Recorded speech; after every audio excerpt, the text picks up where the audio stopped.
আমাকে টেনে টেনে বের করে নিয়ে ওই একটা রুমে নিয়ে যায়। রুমে নিয়ে যাওয়ার পর আমি ওইখানে ওইভাবেই আমাকে তারা মানে শোয়া রাখে। আমি শুয়ে থাকি ওইভাবেই, মানে কান্না করতেছিলাম, চিৎকার করতেছিলাম, আর বলতেছে আমাকে মারেন না, আমাকে ক্রসফায়ার দিন, এইভাবে বলতেছিলাম আর কি। আর একটা গোসলখানা এবং একটা ওয়াশরুম মানে টয়লেট এরকম ছিল অবস্থান। এবং আমাকে একদম কর্নারের রুমে রাখা হয়েছিল, পশ্চিম কর্নারের রুমে, যে রুম থেকে দরজা দিয়ে, দরজা যদি কখনো খোলা থাকতো তাহলে আমি মাঝে মধ্যে ওই রডের দরজার সামনে গিয়ে দাঁড়াতাম যে দেখি কাউকে দেখা যায় কিনা, যেটা দিয়ে বাইরে দেখা যায়। তো আমি, হুম, আমাকে যখন ওই ওয়াশরুমে গোসল করার জন্য ঢুকানো হতো, আমি ওয়াশরুমে ঢুকেই ওই ফুটো দিয়ে তাকায় দেখতাম যে আমার পরে কাকে বের করে এবং হুম, তারপরে কাকে বের করে। হ্যাঁ, ওরা তো একজনকে ওয়াশরুমে দিয়ে যে দেন পরের রুমের লোককে বের করে আরেকটা ওয়াশরুমে দেয়। চেক আপ, ওই প্রেশার টেশার চেক আপ করার পর কিছুক্ষণ পর আমাকে দুজন ধরে এসে চোখ টোক বেঁধে আবার ওই, মানে ওই যে যে এর আগে যে রুমটাতে নিয়ে গেছিল, আমি জাস্ট ওই স্মেল পেয়ে বুঝতে পারছি যে আমাকে হয়তোবা আগের ওই রুমটাতে নিয়ে আসছে। এবং ওই রুমটাতে নিয়ে যাওয়ার পর আমার চোখের বাঁধন বিগত 4 দিন যেভাবে ছিল তার থেকে আরো মজবুত করে আবার আমাকে ওই জমটুপির মতো পরায়া, তারপর চোখ বেঁধে, তারপর আবার জমটুপি পরায়া, মানে কোনোভাবেই যেন আমি, আমার সামনে কে আছে এটা যেন কোনোভাবে আমি বুঝতে না পারি, এটার জন্য আর কি তারা এইভাবে ইয়ে করে বেঁধে আমাকে বসায় রাখছে। তো এর ভিতরে আবার সেই তাদের অফিসার আসছে, এসে সে আবারও আমাকে বলতেছে যে তোমাকে এই 4 দিন সময় দেওয়া হয়েছে ভাবার জন্য, হ্যাঁ, চিন্তা ভাবনা করার জন্য। এখন তুমি সিদ্ধান্ত নাও, তুমি কি আমাদেরকে সত্যি কথা বলবা নাকি আজকে তোমাকে ক্রস ফায়ার দেওয়া হবে। আমি বললাম, স্যার আমাকে, আমার তো স্যার আর সত্যি কথা বলার মতো কিছু নেই স্যার, আমার সম্পর্কে আপনি যা কিছু জিজ্ঞেস করছেন, যা কিছু আমি জানি স্যার সবকিছুই সত্যি সত্যি বলছি স্যার। আমি তো স্যার আর কোনো কিছু সংগঠন এগুলো আমি জানিও না স্যার, কি সংগঠন আছে বাংলাদেশে বা কি এই সম্পর্কে আমার কোনো আইডিয়া নেই। আমি আসলে স্যার কোন সংগঠনের কথা বলবার, কোন সংগঠনের সাথে নিজেকে হুম, জড়ানোর কথা বলবো। এই কথা বলার পর উনি রাগ হয়ে যায়, বলে যে যাও, ওকে, এই গাড়ি গাড়ি রেডি করো, হ্যাঁ, আজকে ওই কোর্স ফায়ার হবে, ওকে নিয়ে যাও, উজু করে নিয়ে আসো। আমি তখন আসলে ভয় পেয়ে যাই। আমি হাত জোর করে কাকুতি মনে করে কান্নাকাটি করতে থাকি, স্যার আমার 2টা সন্তান আছে। তো তারা শুনে না, তারা ওই আমার চোখের বাঁধন খুলে, হাতের হ্যান্ডকাপ খুলে দিয়ে, মানে চোখের জাস্ট দুই দুই স্টেপে বাঁধা ছিল, এক স্টেপ খুলে দিয়ে আমাকে ওরা টেনে নিয়ে যায়, নিয়ে গিয়ে একটা ওয়াশরুমে নিয়ে যায়, বলে যে উজু করেন। তো আসলে আমি অজু করে আমি সেম আর বের হচ্ছি না, অজু করে এখানেই মানে বসে আছি, দাঁড়ায় আছি। পরে ওরা আমাকে টেনে টেনে বের করে নিয়ে ওই একটা রুমে নিয়ে যায়। রুমে নিয়ে যাওয়ার পর আমি ওইখানে ওইভাবেই আমাকে তারা মানে শোয়া রাখে। আমি শুয়ে থাকি ওইভাবেই, মানে কান্না করতেছিলাম, চিৎকার করতেছিলাম, আর বলতেছে আমাকে মারেন না, আমাকে ক্রসফায়ার দিন, এইভাবে বলতেছিলাম আর কি, বলতেছিলাম। তো আসলে ওই সময় তারা রুমে কে আছে না আছে এটা আমি জানি না, মানে আমার তো চোখ বাঁধা। আমি ওইভাবেই, মানে সারাটা রাত ওইভাবেই ছিলাম। ওই হুম, ফ্লোরে ওইভাবেই চোখ বাঁধা, হ্যান্ডকাপ লাগানো অবস্থায় ওইভাবেই ছিলাম। তো কিছু সময় পর যখন আমি আর কি, আমাকে যখন লোক ধরাধরি করে আমাকে নিয়ে যাচ্ছিল, তখন আমি বুঝতে পারলাম যে আমাকে হয়তো এখন ক্রস ফায়ার দিতে নিয়ে যাবে। আমি যেতে চাচ্ছিলাম না, কান্নাকাটি করতেছিলাম। হ্যাঁ, এবং মানে যতটুকু পড়ে যাওয়া যায় বা পা দিয়ে যতটুকু ঠেকানো যায় আমি এভাবে ইয়ে করতেছিলাম। পরে বললো যে ইয়ে করেন না, স্বাভাবিকভাবে চলেন, আপনি যদি বেশি ইয়ে করার চেষ্টা করেন আপনার বিপদ হবে। বাট ওরা ধরে টরে নিয়ে আমাকে আবার আমার যে আগের রুমে যেখানে ছিলাম সেখানে হুম, নিয়ে রেখে আসে। হুম। তার মানে ক্রস ফায়ারটা আপনাকে ভয় দেখাচ্ছিল জি, এরম। আমাকে ভয় দেখাচ্ছিল। হ্যাঁ, ভয় দেখাচ্ছিল। ওদিন জাস্ট আমাকে ওই ১ম দিন এবং এই ৪র্থ দিন, এই ২ দিনে আমাকে ইন্টারোগেশন টর্চার করে তারা, মানে হুম, যতভাবে মারা যায় মেরেছে আরকি। তো এরপর আর আমাকে তারা কখনো মারেনি। এরপরে হুম, আর কখনো মারেনি, আর কখনো আমাকে আর ডাকেও নেই। বাকি ৯০ দিন, এই ১ম ৪ দিনই যে মাইর খেয়েছি, যে হুম, হুম, অবস্থাতে, বাকি ৯০ দিন আমি একটা রুমের ভিতরেই ছিলাম। হুম, এই ৯০ দিন আমার সাথে ছিল একটা জায়নামাজ, একটা কোরআন শরীফ। আমি ওনাদের কাছ থেকে একটা জায়নামাজ আর একটা কোরআন শরীফ চেয়ে নিয়েছিলাম। সারাদিন নামাজ পড়তাম, কোরআন শরীফ পড়তাম। এভাবেই আমার সময় কেটেছে। এবং যে রুমটাতে আমাকে রাখা হয়েছিল, সেই রুমের দেয়ালে চতুর্দিকে খোদাই করা অনেক কিছু লেখা। মানে কত মানুষ যে এখানে এসেছে, কত মানুষকে যে এখানে রাখা রাখা হয়েছে, যে আমাকে ডিজিএফআই ধরে নিয়ে আসছে। ভাই আমার ফ্যামিলি নাম্বার এটা, মানে কোন যদি ভাই সাল-টাল লেখা ছিল? মানে কোন সালে কে ছিল বা এরকম? সাল-টাল লেখা ছিল না, এখন সাল না, এখানে ওই বিভিন্ন লোকজন ওই ছক আকারে ঘর কেটে কেটে ক্যালেন্ডার তৈরি করছে। এবং হুম, একটা ডেট দিয়ে করে, একটা ডেট ওরা ক্রস দিয়ে দিয়ে 1 2 3 এভাবে ক্রস দিয়ে দিয়ে ডেট গুলা কাটতো। এভাবে দেখা যাচ্ছে যে কেউ এখানে 6 মাস ছিল, হ্যাঁ, এই ক্যালেন্ডার গুলো দেখে। তারপরে কেউ 90 দিন ছিল, কেউ 100 দিন ছিল। এবং দেয়ালে প্রচুর লেখা।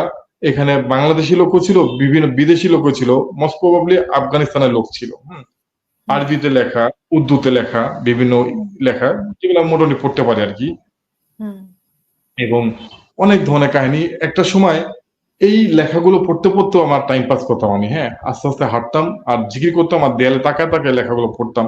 বিভিন্ন সূরা কালাম, বিভিন্ন দোয়া দুরুস লেখা, দেয়াল খোদাই করে লেখা। আমাদেরকে যে খাবার দিত, ওই খাবারের সাথে যে মাংসের হাড়ের কণা থাকতো, হাড়, ওই শক্ত হুম, হাড়ের কণা দিয়ে এই দেয়ালে এভাবে লিখছে। লিখেছে। আমিও, হ্যাঁ, লিখেছি। আমিও একটা হাত দিয়ে এভাবে ক্যালেন্ডার বানিয়েছিলাম।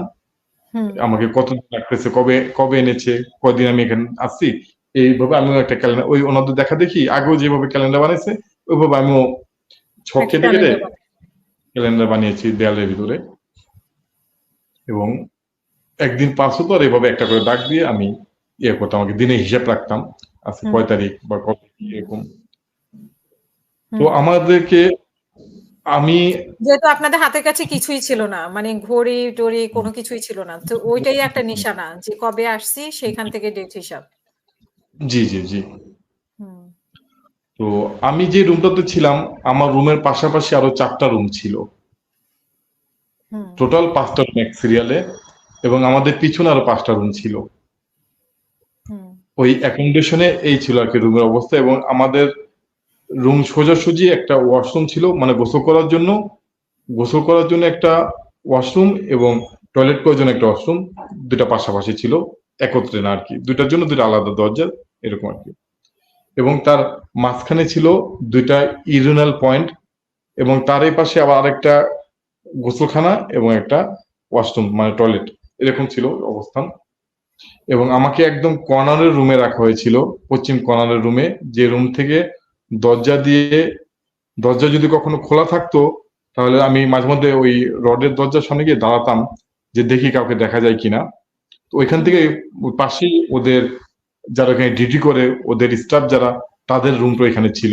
যেহেতু আমি একদম ওদের রুমের সাথে রুমে আমি ছিলাম, মাঝে মধ্যে দেখার চেষ্টা করতাম যে কাউকে চেনা যায় কিনা। তো দেখতাম মাঝে মধ্যে রুমের পর্দা সরে গেলে কিছু লোক দেখা যেত যাদেরকে আসলে আমি চিনি না। ওই সময় ওদের মাস্ক টাস্ক কিছু লাগানো থাকতো না, ওরা জাস্ট এভাবেই।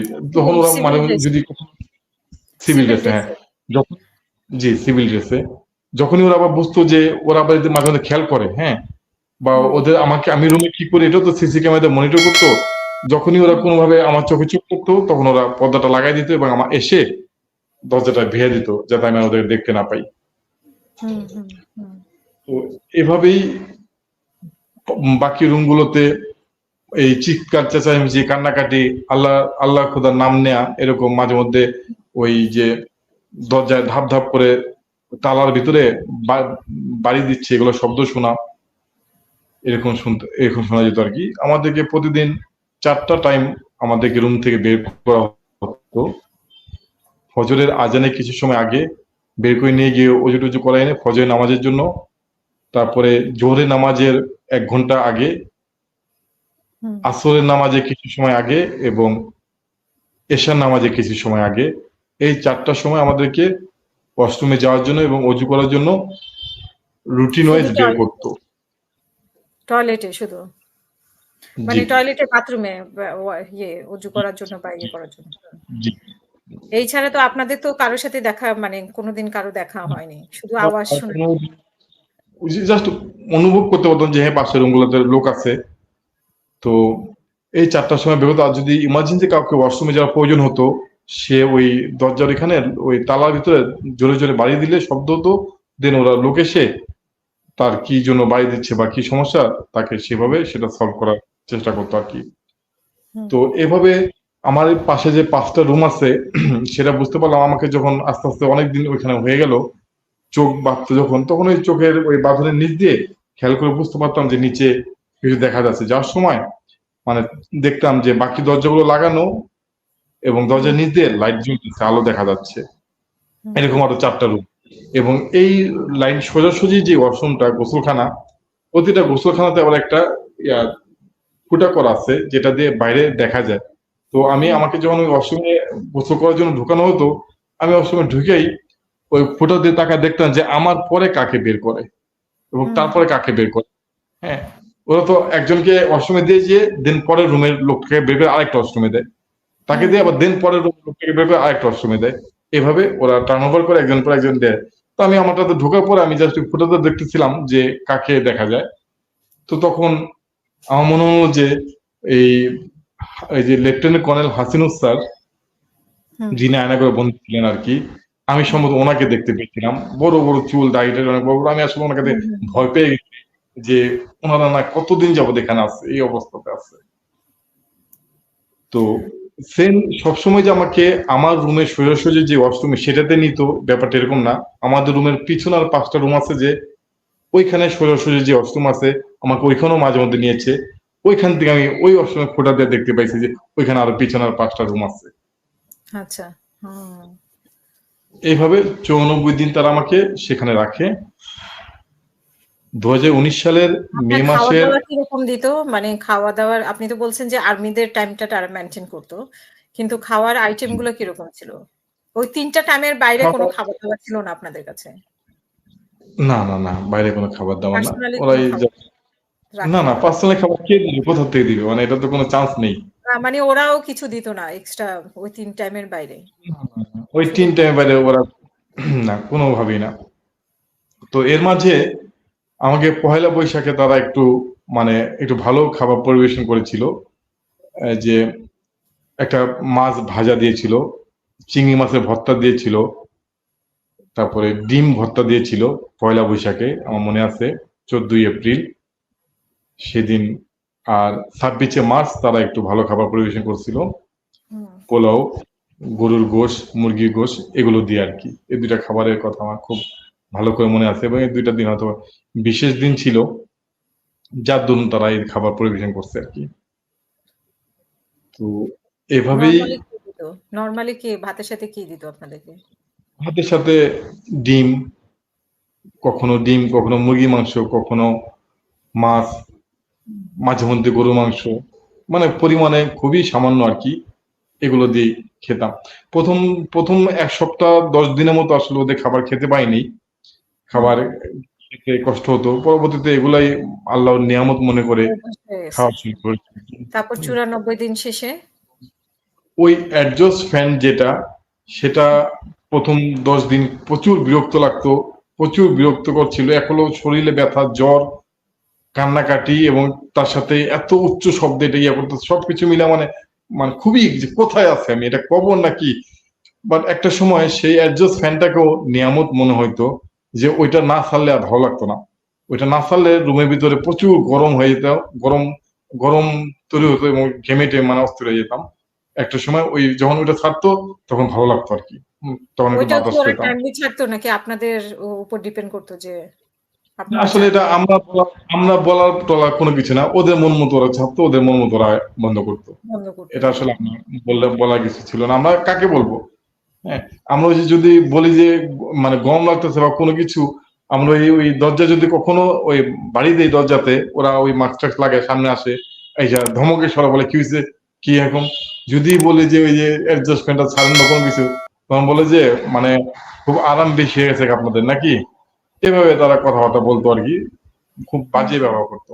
যার হুম। কারণে আসলে আমরা একান্তই প্রয়োজন ছাড়া আমরা আসলে ওদেরকে আর ডাক-টুক দিতাম না, কথাবার্তা বলতাম না।